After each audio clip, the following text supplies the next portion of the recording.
Ok, gravação iniciada. The call was now being recorded. Eita, que minha cadela tá reta. Então, eu vou começar a dar agora um assunto de filosofia, que eu acho que vocês já viram alguma coisa relacionada a, porque Escola de Frankfurt também é um assunto da sociologia, já que a maioria desses autores, Marcuse, Horkheimer e Adorno, eles são também sociólogos, eles se preocupam com questões sociais. E eu não sei se vocês já viram? Conceição, eu sei que você é interativa, bota aí no chat. E a gente vai começar esse assunto vendo as origens da Escola de Frankfurt. Se vocês já viram também, me desculpem pela repetição, por ser repetitiva, mas é porque você não tem como entender a teoria filosófica pronto, é um assunto muito relevante para a redação. Você não tem como entender a teoria filosófica da Escola de Frankfurt sem entender as origens dessa escola. Então, vamos lá nos meus slides bonitinhos. A Escola de Frankfurt, ela se dá na década de 20, na Alemanha, entre guerras. E é muito importante o fato de ser entre guerras, por quê? Porque é pouco após a ascensão da Rússia soviética, pouco antes da ascensão do nazismo dentro da própria Alemanha, e isso interfere muito com a história da Escola de Frankfurt. Ela tem origem, então, na República de Weimar, que é uma república democrática do entre-guerras na Alemanha. E os fundadores originais dessa escola são Felix Weil e Karl Grund. Eu nunca sei falar nome em alemão, e essa foi a primeira vez que eu escrevi um trema em algum lugar nos últimos 5, 6 anos. E eles eram de origem judaica e eles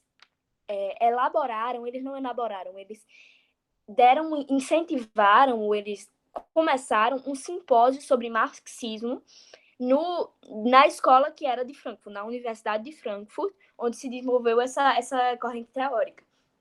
E, por ter origem judaica, a Escola de Frankfurt e a maioria de seus pensadores, eles foram muito perseguidos durante a época, depois da ascensão de Hitler ao nazismo, nos anos 30. Depois que Hitler virou chanceler da Alemanha, a Escola de Frankfurt teve que ser fechada dentro do seu ambiente normal em Frankfurt. Ela foi primeiro para a Suécia ou para a Suíça, creio eu, e depois ela passou a funcionar em Nova York, nos Estados Unidos, só depois da guerra, voltando a trabalhar em Frankfurt, onde ela tem origem. E é importante falar sobre a Escola de Frankfurt, das origens de marxismo e da psicanálise. Marxismo por quê? Porque ela promove uma teoria crítica, uma teoria materialista e que considera as classes sociais como elementos muito importantes das dinâmicas sociais, se não o mais. E ela também tem influências freudianas e Nietzsche, porque ela se preocupa com a psicanálise. Basicamente, assim, como ela se preocupa com a psicanálise. O método de análise da Escola de Frankfurt, a teoria crítica, ele considera os efeitos na psique, os efeitos das classes sociais e das interações sociais e da mídia posta pela burguesia dominante na psique do ser humano, do indivíduo. Ok? Tá entendido mais ou menos essa base da Escola de Frankfurt? Marxista, psicanalítica, marcada pela perseguição durante a Segunda Guerra e em grande oposição aos regimes totalitários, não só da Alemanha, o nazismo, como também os regimes propriamente ditos fascistas, PC, o fascismo italiano, por exemplo, até o espanhol franquista, e também o autoritarismo stalinista na Rússia, que tinha, na União Soviética, no caso, que tinha acabado de surgir como o stalinismo PC. Foi mais ou menos na época da morte de Lenin que a Escola de Frankfurt se formou e começou a ter mais força. É importante também falar agora que a Escola de Frankfurt ela não tem tantos livros, ela não é escola baseada em livro, propriamente dito. Claro que tem alguns livros que Horkheimer escreve, mas ela é muito baseada em artigos científicos. Por quê? Porque ela é puramente academicista, produzida dentro das universidades, da Universidade de Frankfurt, o que abre mais espaço à colaboração entre os autores, a produção de artigos e coisa e tal. Tá tudo entendido por enquanto? Tá sim, Marina, tranquilo. Ok, obrigada, Conceição. Próximo ponto, Adorno e Horkheimer, que eram os principais expoentes, os que basicamente construíram o corpo da escola de Frankfurt. Então, Theodor Adorno e Max Horkheimer, eles tinham teorias muito parecidas, eles trabalhavam muito em conjunto, e eles construíram muito o pensamento de um e do outro. Por isso que a gente estuda e trabalha eles dois juntos, já que os elementos principais das teorias dele, o conceito de indústria cultural e a elaboração propriamente dita da teoria crítica, além da crítica às razões e ao positivismo, elas são um elemento comum de ambos os autores, então a gente estuda junto. Então, primeiro elemento, e o elemento mais filosófico, que mais diferencia a filosofia da escola de Frankfurt, da sociologia da escola de Frankfurt, é a crítica à razão e ao positivismo. O que é o positivismo? Eu acho que vocês lembram. Positivismo é... Vocês lembram de positivismo? Vamos ver o chat. Sim, ainda lembro um pouquinho. E o que é o positivismo? É basicamente valorização da ciência na sociedade, que a sociedade só avançaria com isso, deixando os valores religiosos mais de lado para as questões políticas, Ou essas seja, é coisas. uma valorização da razão, né? E do esclarecimento. Se mistura até com o iluminismo nesse aspecto. Bota a razão em centro. Só que o que é que Theodor Adorno e Horkheimer fazem? Eles pegam essa razão que é tão valorizada pelo positivismo e eles botam ela numa posição de crítica, havendo não só como um elemento positivo, mas como também como algo que leva a vários eventos negativos. A primeira crítica mais ferrenha à razão que eles elaboram é a crítica à razão instrumental. Eles consideram, por exemplo, que todos os eventos ruins, como, por exemplo, o nazismo hitlerista, eles são frutos da razão humana. Eles são frutos da razão humana, e todas as guerras, tudo de ruim é fruto da razão humana, assim como algumas coisas boas também o são. Eles criticam a razão, o uso da razão como um instrumento de instaurar poder nas sociedades. A razão como, por exemplo, estratégia de guerra, a razão como manipulação de massa, a razão como tudo isso. Para eles não existe, não é porque as pessoas... Pronto, há quem diga que quem faz guerra faz isso por estupidez. Há quem diga que a guerra é estúpida, é burra, não é pensada. Mas Adorno e Horkheimer concebem a guerra e todos esses eventos ruins como produtos da razão instrumental, a razão como instrumento de criação e manutenção de poder. Em oposição à razão crítica, que a razão crítica é basicamente a razão que contesta, a razão que não só é usada para instaurar poder, mas também a criticar. Então, nesse contexto, eles criticam o positivismo, que considera a razão como a religião do povo, basicamente. Existe essa noção de a razão como o positivo, o conhecimento, que deveria ser a religião do povo. Ele desconsidera isso e ele critica esse tipo de razão. Ele diz que a razão e há alguns outros autores que a gente vai tratar mais à frente que dizem que essa crítica é uma crítica ferrenha não só à razão, como também à modernidade. Essa razão, ela é... Espera, que eu me perdi. Pronto. A razão, ela é o que eu disse, de instrumento de guerra, instrumento de poder. E pronto, ela leva as malícias do mundo. Ela leva as coisas ruins do mundo porque ela faz com que esqueçamos quem somos, humanos, animais. Além disso, Adorno e Horkheimer têm uma desesperança de transformação. Eles acreditam que o contexto como ele é posto com essas relações de poder, de manipulação de massa, de indústria cultural e coisa e tal, ele é muito dificilmente mudado. Por isso, inclusive, que Adorno ele tem um apego muito grande às artes, porque eles acham que as artes desvinculadas da mídia, tipo, desvinculadas do valor comercial artístico, sabe? A arte por si só, a arte por sentimento, ela é uma das poucas coisas que se livra disso. E o elemento mais importante de Adorno e Horkheimer, que é a indústria cultural.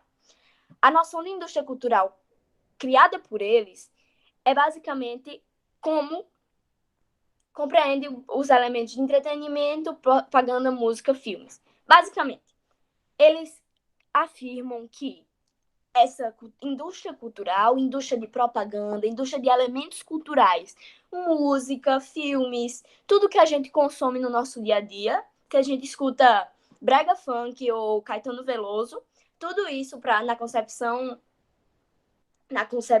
da escola de Frankfurt é uma não, nem tudo isso, na verdade, alguns deles são arte por si só, mas como se as indústrias culturais elas tivessem um único propósito, que é alienar a população, basicamente pacificar e massificar as pessoas, e com isso tirar delas a consciência de classe, a consciência de tudo. Basicamente dizem que o capitalismo matou a arte, de um jeito muito, muito bruto, de um jeito meio longe. O capitalismo matou a arte.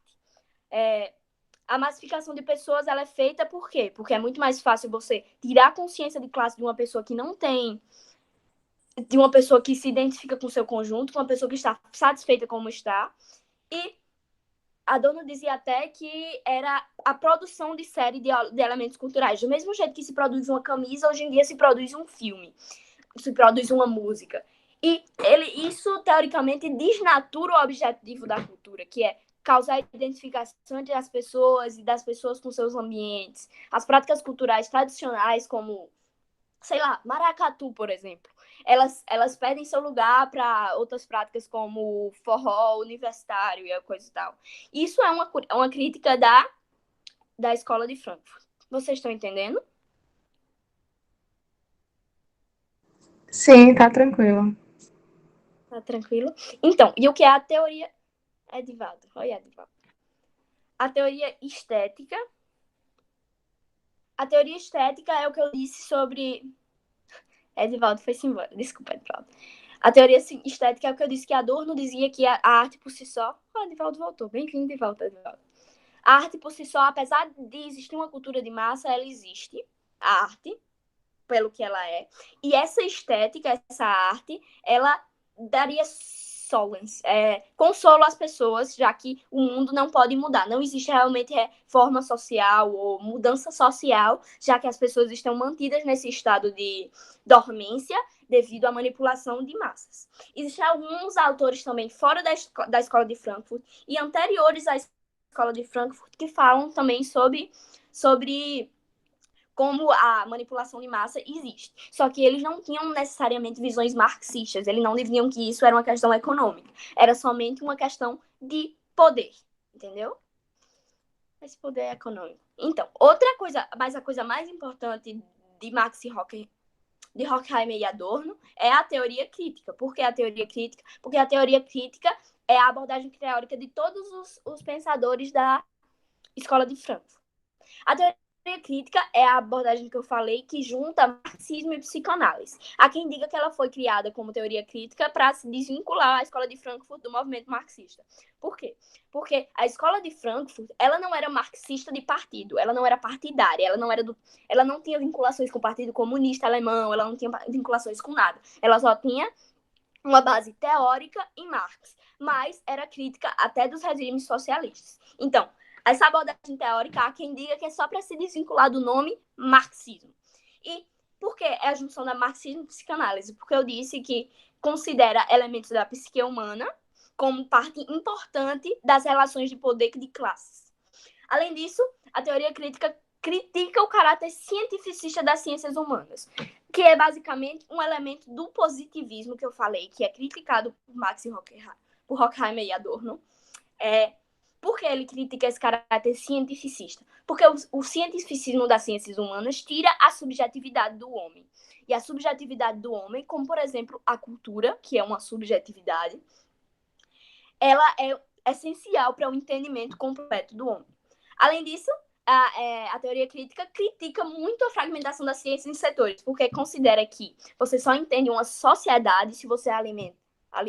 Se você estuda todos os elementos dela juntos, como um influenciando o outro. Eu não posso estudar economia e política separado, eu não posso estudar cultura e economia separados com base na teoria crítica. Eu tenho que estudar tudo isso num pacote só, porque só então a gente vai entender a sociedade pelo que ela é.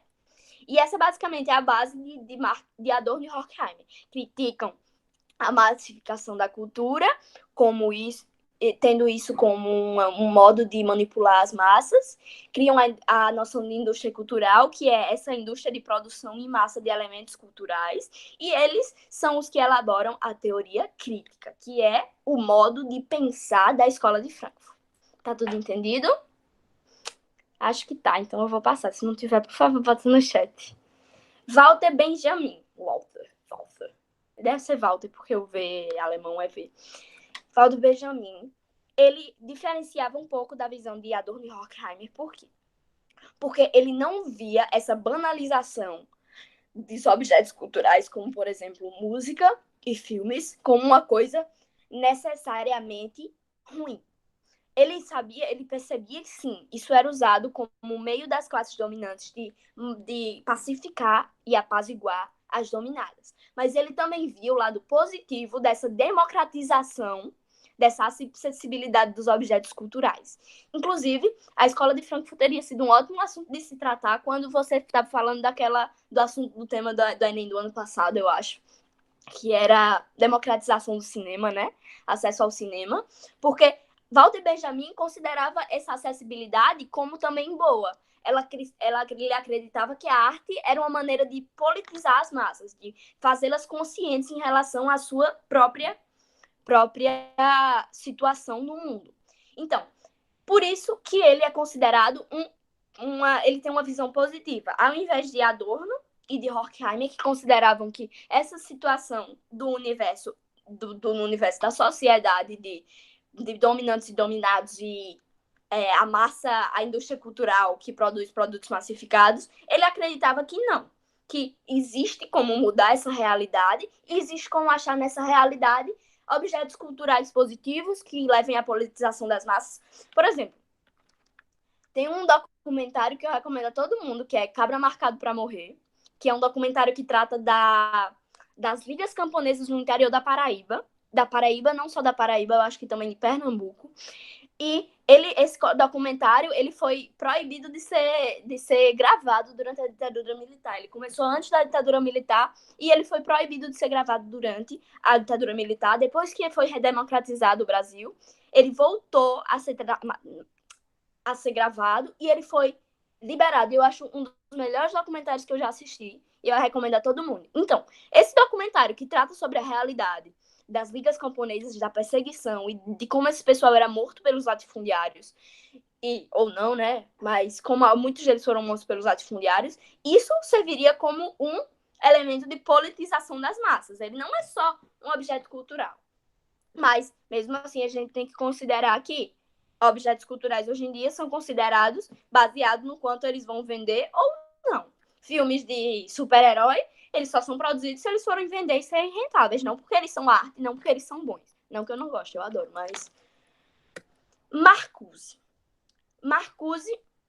tinha uma visão um pouco diferente de ambos, não que ele discordasse, mas ele adicionava elementos que os outros não tinham tratado sobre. Ele falava sobre comunicação, sobre indústria de cultura e coisa e tal, do mesmo jeito que os outros, mas ele considerava o elemento da criação, da necessidade que o capitalismo e essas indústrias culturais davam no indivíduo. Ele diz que a sociedade industrial cria falsas necessidades ao indivíduo, como, por exemplo, necessidade de se manter numa moda ou algo do tipo, para se manter relevante. E ele diz que isso cria uma sociedade unidimensional. Uma sociedade unidimensional nas quais as pessoas necessitam as mesmas coisas e fazem as mesmas coisas buscando as mesmas coisas.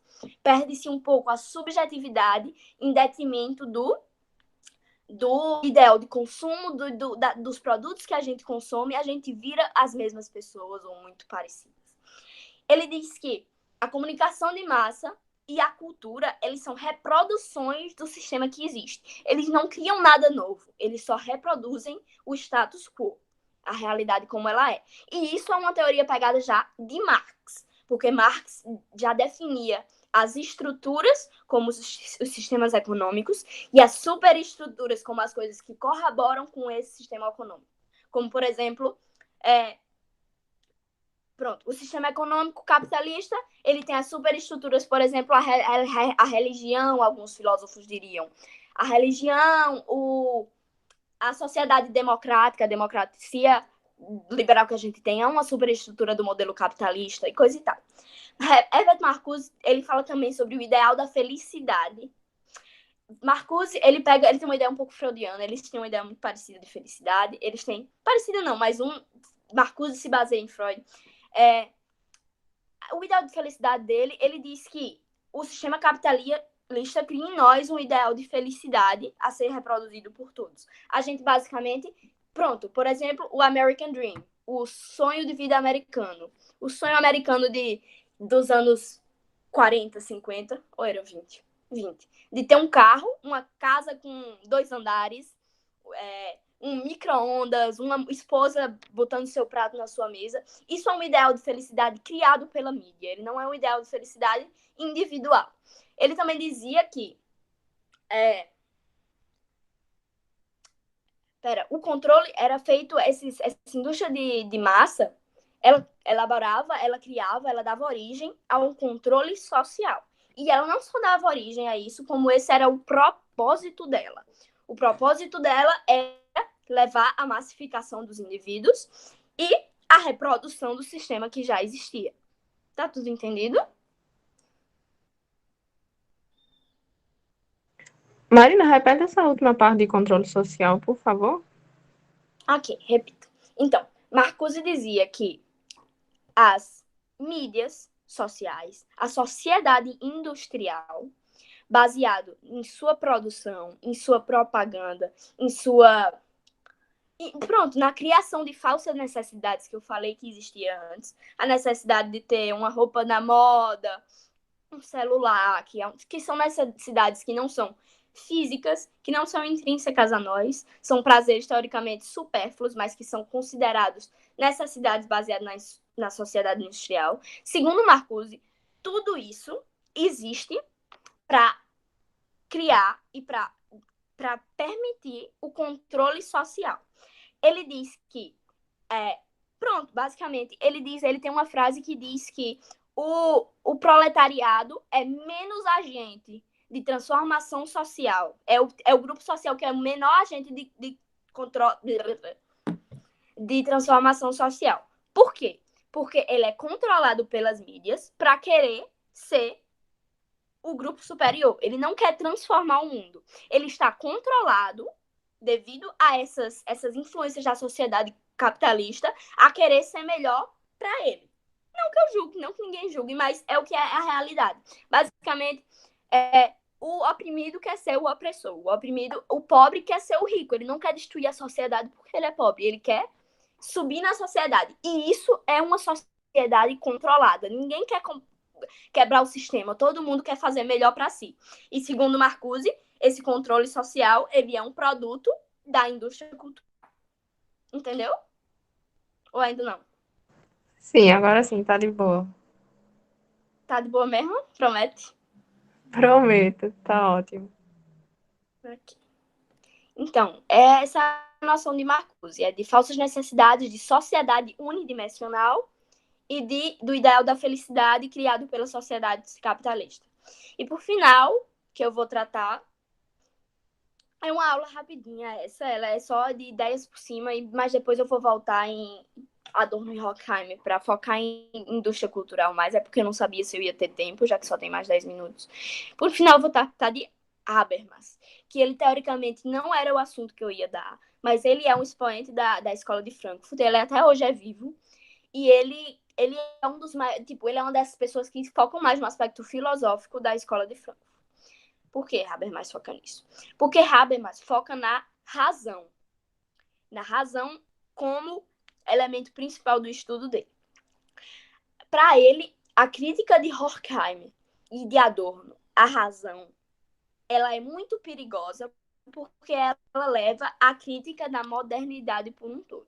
Porque tudo que a gente tem é construído com base na razão. E se você passa a considerar a razão como algo ruim e como o único elemento que a gente constrói a sociedade em base, você tira todos os argumentos, você tira todo o embasamento do mundo moderno, no caso. Então, Habermas considera que a razão que rege o mundo não é só instrumental, que é a razão como um meio de instaurar poder, que eu disse anteriormente, não é só instrumental, mas o que, na verdade, leva ao progresso do mundo é a ação comunicativa. Por que a ação comunicativa? E o que é a ação comunicativa para Habermas? Eu não sei falar o nome dele, juro. O que é essa ação comunicativa para Habermas? Ela é o processo dialético. Dialético? Ela é o processo comunicativo das pessoas construírem o conhecimento. Ela é a argumentação, ela é linguística, ela é um conluio de todos os elementos da argumentação. A ação comunicativa é a construção de razão com base na interação entre indivíduos. Tá entendido? É um conceito meio estranho. Ok. Ok? Então, ela é a razão, ela é um conhecimento produzido da interação dos indivíduos, ela é a ação comunicativa. E essa ação comunicativa, ela produz uma verdade intersubjetiva. Por que uma verdade intersubjetiva? Porque ela depende de ambos indivíduos e ela é subjetiva para... Não existe uma verdade absoluta, não existe algo do tipo. A verdade é produzida pela ação comunicativa. E essa é a crítica que Habermas faz a Horkheimer e Adorno, porque ele não considera que a razão deva ser tão criticada assim, ele acha que isso é perigoso. E ele acredita que a ação comunicativa é o principal meio do mundo. Habermas também é, assim como Marcuse, Benjamin, mais positivo que os filósofos que antecedem ele. Por que ele é mais positivo? Porque ele vê o mundo como uma junção de subjetividades e ele vê como algo a ser mudado e a ser produzido assim. Ele diz que os seres humanos produzem o mundo e ele é vivo até hoje, velho. Eita, saí da apresentação sem querer. Então, voltando para a indústria cultural. Cadê? Pronto. A indústria cultural, ela é, para Adorno e para Horkheimer, inquebrável, porque ela se produz. A existência da indústria cultural leva a urgência pela indústria cultural, e a existência da indústria cultural ela leva à valorização da indústria cultural, enquanto Benjamin tem a visão diferente dela. E para entender melhor isso, eu vou botar uma questão aqui. Uma questão. Tá aparecendo para vocês? A questão ainda não apareceu, não. Tá no slide ainda. Eu tenho dificuldade de... Eu achava que toda página que eu mudava de página também.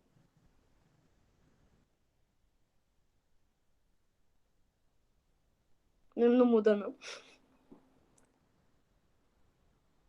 Ok, eu vou botar uma questão sobre razão instrumental.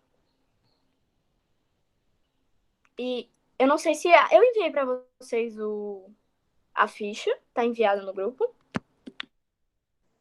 Luiz enviou.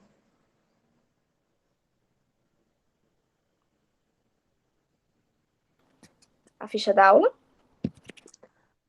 Luiz já enviou, sim, tá no grupo.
Marina, o microfone tá desligado. Pois eu tava falando há um tempão e ninguém me disse.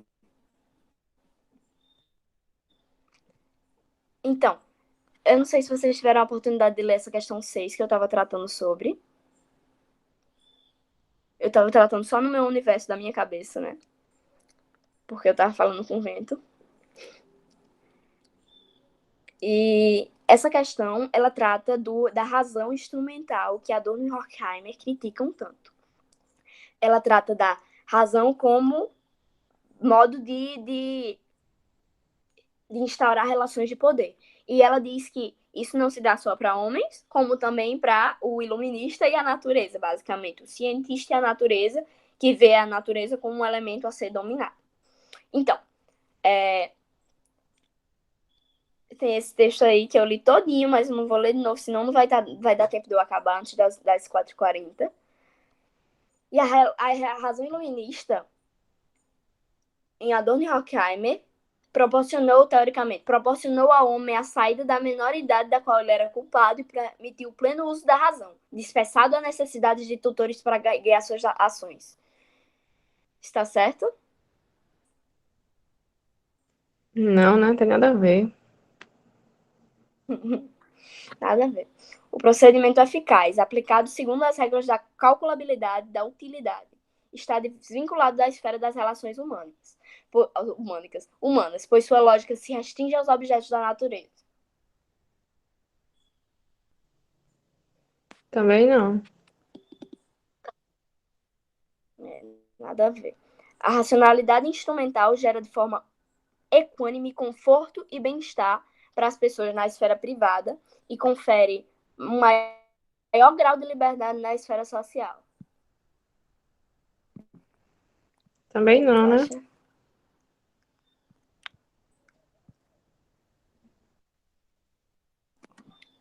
A visão dos autores sobre a racionalidade instrumental guarda um reconhecimento positivo para os setores específicos da alta tecnologia, sobretudo aqueles vinculados à informática. Acho que não.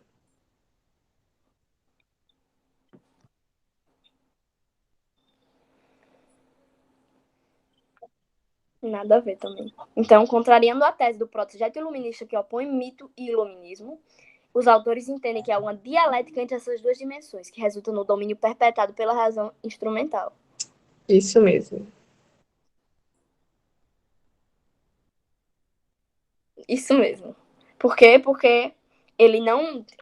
A visão de Adorno e Horkheimer não apoia necessariamente o mito ao iluminismo, e há uma dialética entre a dimensão mítica e do iluminismo. Basicamente isso. Então, tá tudo entendido? E é isso aí, gente. Deu minha hora. Desculpa qualquer coisa, desculpa falar com o vento. Desculpa deixar vocês falando sozinhos. E os slides